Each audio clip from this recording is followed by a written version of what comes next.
మిత్రులందరికీ నమస్కారం. ఈ రోజున మాట్లాడేటటువంటి విషయాలు కానీ సందర్భం కానీ రాజకీయాలకు కానీ వ్యక్తులకు కానీ లేకపోతే వ్యక్తిగత విషయాల మీద కానీ కాదని చెప్పి నేను తెలియజేసుకుంటాను. ఏ రాజకీయ పార్టీకి లేకపోతే విమర్శించడం కానీ ఒక రాజకీయ పార్టీ కోసం మాట్లాడటం కానీ కాదు. ఇది భీమవరం పౌరుడిగా భీమవరంతో గత 39 సంవత్సరాలుగా రాజకీయాల్లో ఉన్న వ్యక్తిగా ఈ పట్టణాభివృద్ధిలో మున్సిపాలిటీలో సుమారు 20-25 సంవత్సరాలు 30 సంవత్సరాలు ఉన్నటువంటి వ్యక్తిగా, అలాగే ఒక బాధ్యతతోటి ఈ పట్టణ అభివృద్ధి కానీ లేకపోతే ఈ నియోజకవర్గ అభివృద్ధి కానీ ఆశించి మాట్లాడేటటువంటి మాటలకు భావించాలని చెప్పి నేను తెలియజేసుకుంటాను. మనం గతంలో ఒకసారి ఇదే విషయం మీద మాట్లాడుకోవటం జరిగింది. అది డిసెంబరు 30వ తారీఖున మాట్లాడటం జరిగింది. ఈ యొక్క రాష్ట్రం విడిపోయిన తర్వాత గత ప్రభుత్వం ప్రజలకి పరిపాలన అందుబాటులోకి రావాలని ఈ యొక్క ఆనాటి ప్రభుత్వం ఉన్నటువంటి 13 జిల్లాలని 26 జిల్లాలు చేయటం జరిగింది. దానిలో భాగంగా ప్రతి రెవెన్యూ డివిజన్ని కూడా పార్లమెంట్ని ఒక జిల్లాగా చేసి ఒక రెవెన్యూ డివిజన్ని హెడ్ క్వార్టర్గా పెట్టడం జరిగింది. కానీ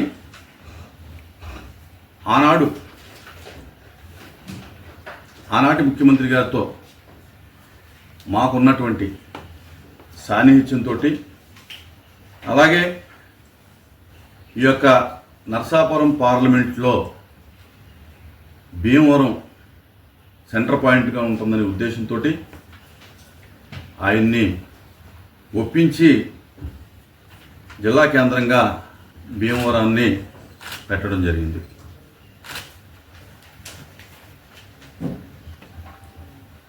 ఏప్రిల్ 22వ తారీఖున ఒక గజెట్ విడుదల చేసి ఆ గజెట్లో నరసాపురం భీమవరాన్ని రెవెన్యూ డివిజన్లుగా చేస్తూ 19 మండలాలని ఒక జిల్లాగా ఏర్పాటు చేయడం జరిగింది. దానిలో 7 నియోజకవర్గాలు. ఆ సందర్భంలో నరసాపురంలో ఉన్నటువంటి ప్రజాప్రతినిధులు కానీ రాజకీయ పార్టీలు కానీ పెద్ద ఎత్తున ఉద్యమం చేయడం జరిగింది. రాష్ట్రంలో ఉన్నటువంటి అన్ని రెవెన్యూ డివిజన్లని కూడా హెడ్ క్వార్టర్స్గా, జిల్లా హెడ్ క్వార్టర్స్గా పెట్టి మా నరసాపురాన్ని హెడ్ క్వార్టర్గా పెట్టలేదు అని మార్చడం కుదరదని చెప్పి చాలా ఉద్యమం చేశారు, మీ అందరికీ తెలుసు. కానీ ఈ జిల్లా యొక్క ప్రయోజనం, జిల్లా ప్రజల యొక్క ప్రయోజనం కోసం అందరికీ అందుబాటులో ఉండే విధంగా ఆనాటి ప్రభుత్వం ఆ నిర్ణయాన్ని మార్చుకోకుండా ఈ యొక్క భీమవరం పట్టణాన్ని హెడ్ క్వార్టర్గా పెట్టడం జరిగింది. అయితే పెట్టడమే కాకుండా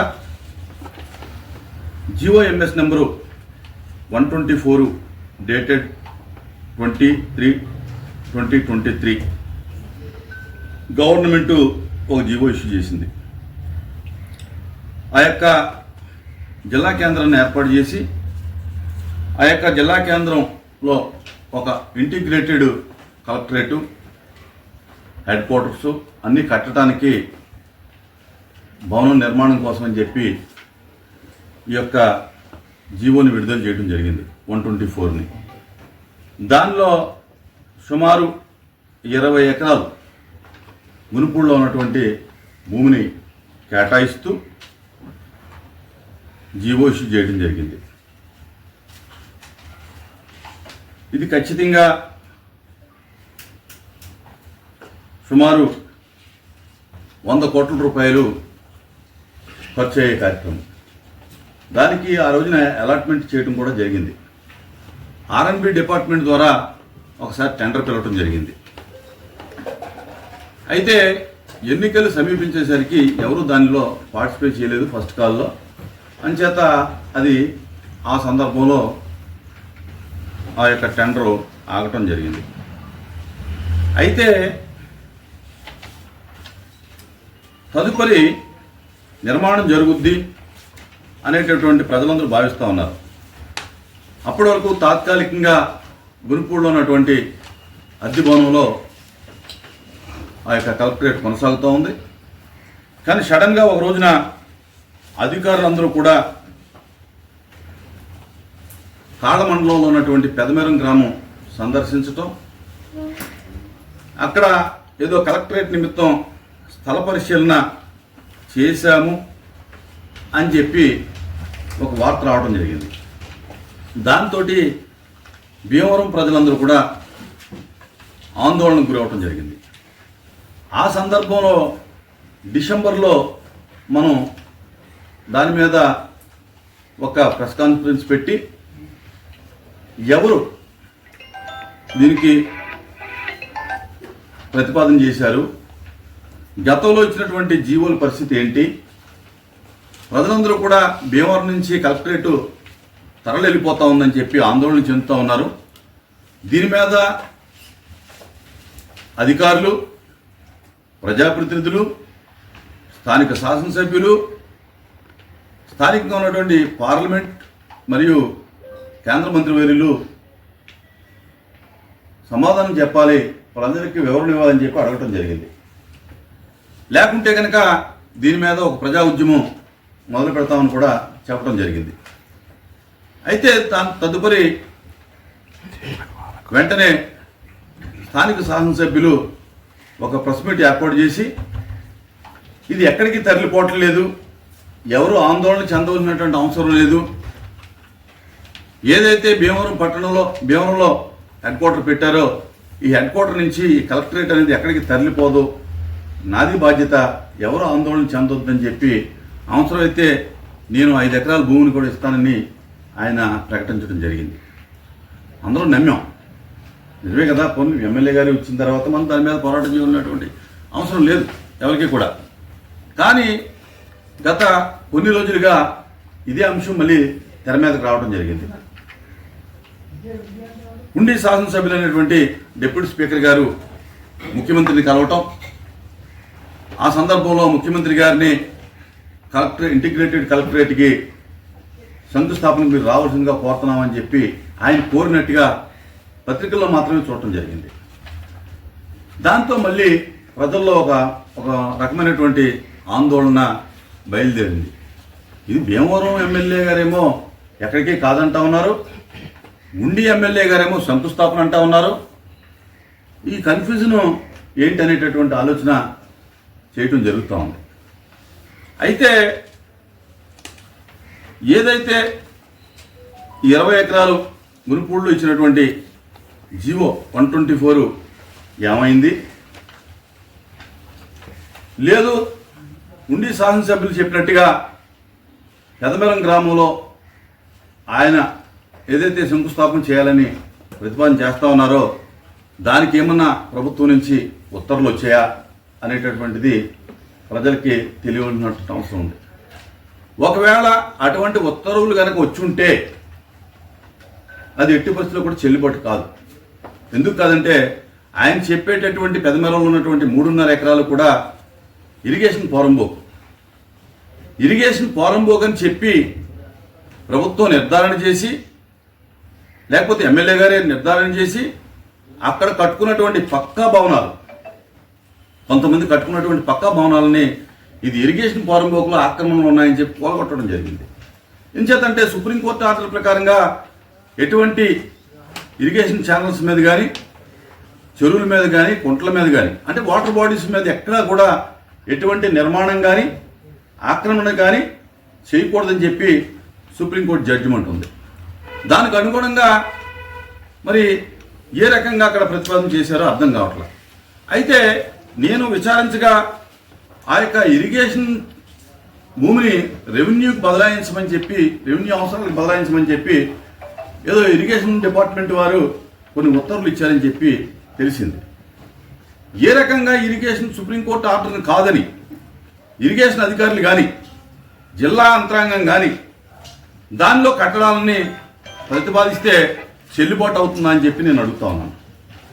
అంటే వ్యక్తులు నిర్మాణం చేసినటువంటి నిర్మాణాలు చట్టవిరుద్ధంగా ఉంటే ప్రభుత్వమే అటువంటి చట్టవిరుద్ధమైనటువంటి పని చేయొచ్చా, చేయడానికి పూనుకుంటుందా అని నాకు కూడా డౌట్ ఉంది. అలాగే ప్రజలకు కూడా డౌట్ ఉంది. ఇవన్నీ కూడా క్లారిఫై చేయనటువంటి అవసరం ఉంది. ఇటువంటి డౌట్స్ అన్ని క్లారిఫై చేయాలి. పైపెచ్చు భీమవరంలో ఉన్నటువంటి ఈ యొక్క స్థలాన్ని, ప్రభుత్వం ఇచ్చినటువంటి స్థలాన్ని క్లారిఫై చేయకోకుండా, లేకపోతే దాన్ని రద్దు చేయకోకుండా, కొత్త ప్రతిపాదన లేకోకుండా శంకుస్థాపన ఎలా జరుగుద్ది? భీమవరం ఎమ్మెల్యే గారికి తెలియాలి అటువంటి ప్రతిపాదన ఉంటే, నరసాపురం ఎమ్మెల్యే గారికి తెలియాలి, పాలకొల్లు మంత్రి గారికి తెలియాలి, ఆచంట ఎమ్మెల్యే గారికి తెలియాలి, తణుకు ఎమ్మెల్యే గారికి తెలియాలి, అలాగే గుడి ఎమ్మెల్యే గారికి తెలియాలి, అలాగే ఒక పార్ట్ ఉన్నటువంటి ఉంగుటూరు ఎమ్మెల్యే గారికి కూడా ఈ యొక్క దీంట్లో పార్టిసిపేషన్ ఉండాలి. వారందరూ సమిష్టిగా నిర్ణయించామని చెప్పండి. ఈ యొక్క స్థలాన్ని మేము మార్పు చేయదలుచుకున్నాం, మీ ఎమ్మెల్యేలందరం కూడా దీని యొక్క ప్రతిపాదనని మేము మార్పు చేయాలనుకున్నాం అంటే దాని తర్వాత ప్రజలు నిర్ణయిస్తారు ఏం చేయాలనేది. కానీ మరి పక్కన్నటువంటి డిప్యూటీ స్పీకర్ గారేమో శంకుస్థాపన అని చెప్తారు, ఇక్కడ ఉన్నటువంటి ఎమ్మెల్యే గారేమో నోరు మెదపరు, ప్రజలకు వివరణ ఇవ్వరు. దయచేసి ఎమ్మెల్యే గారికి, రామాంజనేయులు గారికి నేను చెప్పేది ఏంటంటే, ఈ నియోజకవర్గంలో మిమ్మల్ని ప్రజలు 3 సార్లు శాసనసభ్యులు చేశారు 3 పార్టీల నుంచి. అంటే పార్టీ మారితే జనరల్గా వ్యతిరేకత ఉంటుంది. మీరు 3 పార్టీలు మారినా ప్రజలు మిమ్మల్ని నమ్మారంటే మీ మీద ప్రజలకు ఏదో ఒక విశ్వాసం ఉంది. కానీ ఈ రోజున ఎంతో కృషి చేసి తీసుకొచ్చినటువంటి ఈ హెడ్ క్వార్టర్ని తీసుకెళ్ళి మీరు వేరే వాళ్ళకి దారదత్తం చేస్తామంటే ప్రజలు ఎవరు ఊరుకోరు. మీకు కూడా అది భావ్యం కాదు. మీకు 3 సార్లు న్యాయం చేసినటువంటి ప్రజలకి మీరు అన్యాయం చేసేటటువంటి పరిస్థితి అయితే కనుక ప్రజలు కానీ, ప్రజా సంఘాలు కానీ ఎవరు కూడా సహించరని చెప్పి నేను తెలియజేసుకుంటున్నాను. తక్షణమే మీరు దీని మీద క్లారిఫై చేయాలి ప్రజలకి. ఇక్కడ కలెక్టరేట్ భీమవరంలో ఉంటుందా, ఉండదా? ఈ కన్ఫ్యూజ్ మీరు క్లియర్ చేయాల్సిన అవసరం ఉంది.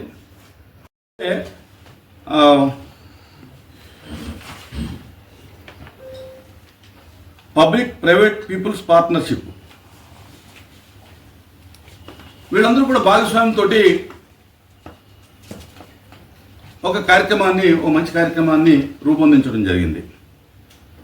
దీంట్లో P4 పాలసీలో ఏంటంటే గృహాలు, పారిశుద్ధ్య సౌకర్యాలు, కుళాయి కనెక్షన్లు, LPG గ్యాసులు, అలాగే ప్రజలకు సంబంధించినటువంటి, పేదలకు సంబంధించినటువంటి ఆ యొక్క ఇళ్ళు, వాళ్ళ యొక్క విద్య, వాళ్ళ కెరియర్, వాళ్ళు మెరుగుపరుచుకోవడానికి కెరీర్కి సంబంధించింది, వృత్తిపరమైనటువంటి నెట్వర్క్కి సంబంధించినటువంటి సహకారం, అలాగే ప్రజలు చదువుకోవడానికి ఏదైనా ట్యూషన్ ఫీజులు కానీ, వ్యాపారాలకు మూలధనం కానీ, సమాజ స్థాయిలో మౌలిక సదుపాయాలు, ఎక్కడైనా కమ్యూనిటీ హాల్స్ కానీ, లేకపోతే ఇతర ప్రజలకు అవసరమైనటువంటి విషయాలు కానీ, వాటి మీద P4 పనిచేయాలని చెప్పి గైడ్లైన్స్ ఉన్నాయి. అది కూడా ఏంటంటే సమాజంలో ఉన్నటువంటి 20% పేద వర్గాలకి, ధనికులైనటువంటి 10% సహాయం చేయాలి. అనేటటువంటి కాన్సెప్ట్ ముఖ్యమంత్రి గారు పెడితే ఈ రోజున ప్రభుత్వ కార్యాలయాలు P4 విధానంలో కడతామనేది చాలా హాస్యాస్పదం. అసలు P4 విధానానికి P4 గైడ్లైన్స్కి ఇప్పుడు చెప్పేటటువంటి విధానానికి ఏమాత్రం పొంతం లేదు. అసలు దీని మ్యాచ్ కాదు, కట్టడానికి వీల్లేదు. అలాగే ఆ కాన్సెప్ట్ ఏంటి? సమాజంలో ఆర్థికంగా వెనకబడినటువంటి వర్గాలు, అట్టడుగున్నటువంటి వర్గాలు ఏ విధంగానూ అభివృద్ధికి నోచుకోని విధానాలని సమాజంలో ఉన్నటువంటి కొంతమంది వ్యక్తులు కానీ, ప్రజాప్రతినిధులు కానీ, ప్రభుత్వాధికారులు కానీ, పారిశ్రామిక నాయకులు కానీ, దాతలు కానీ వీరిని సమాజాన్ని అభివృద్ధి చేయడానికి ఈ P4 విధానాన్ని వాడాలి తప్ప ప్రభుత్వ కార్యాలయాలను నిర్మించడానికి P4ను వాడటం అంటే డబ్బులు ఉన్నటువంటి వ్యక్తులు ఈ రోజున ఎక్కడో ఉన్నటువంటి కార్యాలయాల్ని, ప్రభుత్వ సంస్థల్ని డబ్బులు పెట్టుబడి పెట్టి వారు ఉండేటటువంటి ఏరియాకి తరలించుకుపోవచ్చా అని చెప్పి నేను అడుగుతా ఉన్నాను. ఈ విధానాన్ని కనుక P4లో కనుక ఇదే విధానాన్ని కొనసాగిస్తే డబ్బు ఉన్నటువంటి ప్రతి వాళ్ళు కూడా P4లో ఇన్వాల్వ్ అయ్యి ప్రభుత్వ కార్యాలయాలు లేకపోతే ప్రభుత్వ సంస్థలో వారి ప్రాంతానికి తీసుకెళ్లే పరిస్థితి ఉంటుంది. కనుక ఈ P4 అనేది ఈ యొక్క ప్రభుత్వ కార్యాలయాలు నిర్మించడానికి వాడటానికి కూడా ఎట్టి పరిస్థితుల్లో కూడా అవకాశం లేదు. ఆ గైడ్లైన్స్లో కూడా అటువంటి విధానాలు లేవని చెప్పి నేను తెలియజేసుకుంటాను. ముఖ్యంగా స్థానిక శాసనసభ్యులకి ఆ యొక్క కేంద్ర మంత్రివర్యులకు కూడా నేను తెలియజేసేది ఏంటంటే, మీరు ప్రజలకి సమాధానం చెప్పండి, అలాగే ప్రజలకి వివరణ ఇవ్వండి. ప్రతిసారి ఇది ఒక కాంట్రవర్సీ సబ్జెక్ట్ కింద ప్రజల భయాందోళనకు గురయ్యే విధంగా మీరు చేయొద్దని చెప్పి ఖచ్చితంగా మీరు ఈ భీమవరం నియోజకవర్గ ప్రజలకి అలాగే ఈ జిల్లా ప్రజలకు కూడా మీరు ఖచ్చితమైనటువంటి వివరణ ఇవ్వాలి. దీని మీద మీరు ప్రకటన చేయాలని చెప్పి నేను తెలియజేసుకుంటా ఉన్నాను. ముఖ్యమంత్రి గారికి కూడా నేను విన్నవించుకుంటా ఉన్నాను. ఎంతో ప్రతిష్టాత్మకమైనటువంటి ఈ భీమవరం పట్టణం సెకండ్ బార్డోలీగా స్వాతంత్ర సమరంలో పాల్గొన్నటువంటి ఈ ప్రాంతం, అలాగే అనేక మంది స్వాతంత్ర సమరయోధులు, అనేక మంది రాజకీయ నాయకులు ఉన్నటువంటి ఈ ప్రాంతంలో ఇటువంటి కన్ఫ్యూజన్ అనేది కరెక్ట్ కాదు.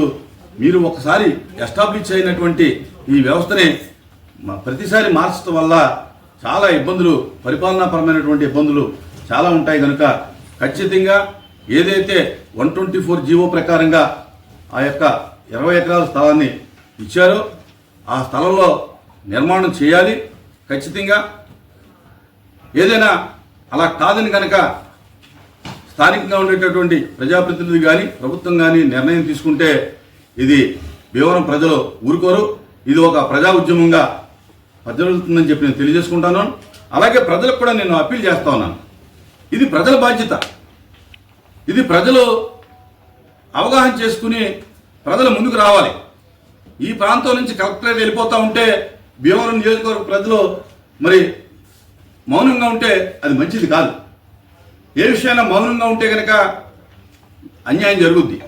కనుక అలా కాకుండా ఈ నియోజకవర్గ ప్రజలు అలాగే ఈ నియోజకవర్గంలో ఉన్నటువంటి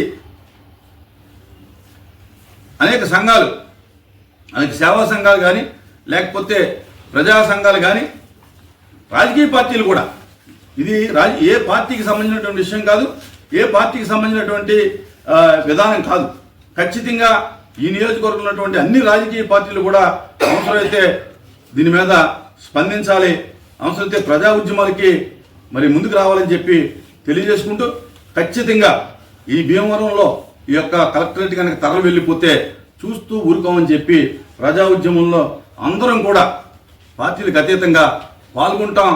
దీన్ని నిలబెట్టుకోవడానికి మేమందరం కూడా కృషి చేస్తామని చెప్పి తెలియజేసుకుంటూ, మరొక్కసారి స్థానిక శాసనసభ్యులు దీనికి బాధ్యత వహించాలి.